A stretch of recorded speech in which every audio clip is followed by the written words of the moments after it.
نام ڈاکٹر فرتاش ہے اور میں بنیادی طور پہ ایک یورولوجسٹ ہوں۔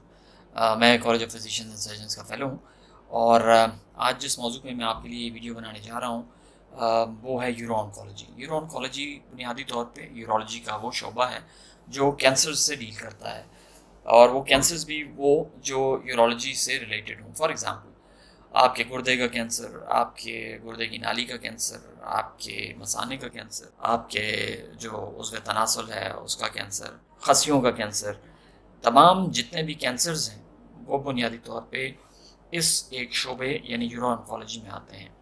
ہر کینسر کا اپنا علاج اور ہر کینسر کے اپنے پروگنوسس اور ہر کینسر کا طریقہ علاج اپنا ہے، اور ہر کینسر کی اپنی وجوہات ہیں۔ لہٰذا یہ جانچنا اور اس کو طریقے سے مریض کو گائیڈ کرنے کا جو شعبہ ہے اس کو ہم یورو آنکالوجی کہتے ہیں۔ جو گردے کا کینسر ہے اس کی اپنی وجوہات ہیں، اس کی جو نلکی ہے اس کی کینسر کی اپنی وجوہات ہیں، مثانے کے کینسر کی اپنی وجوہات ہیں، اور امپورٹنٹ جو میں ابھی بھول گیا ہوں وہ ہے پروسٹیٹ کا کینسر۔ پروسٹیٹ وہ مردانہ غدود ہے جو مثانے کے نیچے ہوتا ہے، اور وہ صرف مردوں میں ہوتا ہے، خواتین میں نہیں ہوتا۔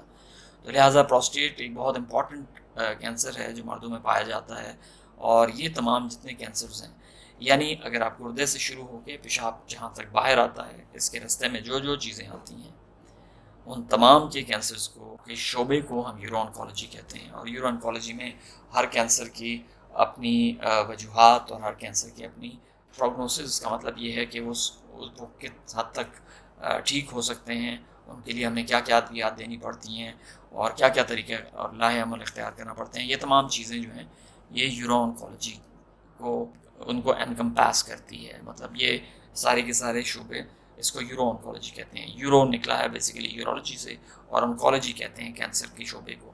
تو یورو آنکالوجی وہ شعبہ ہے جو تمام کینسرز کو ڈیل کرتا ہے۔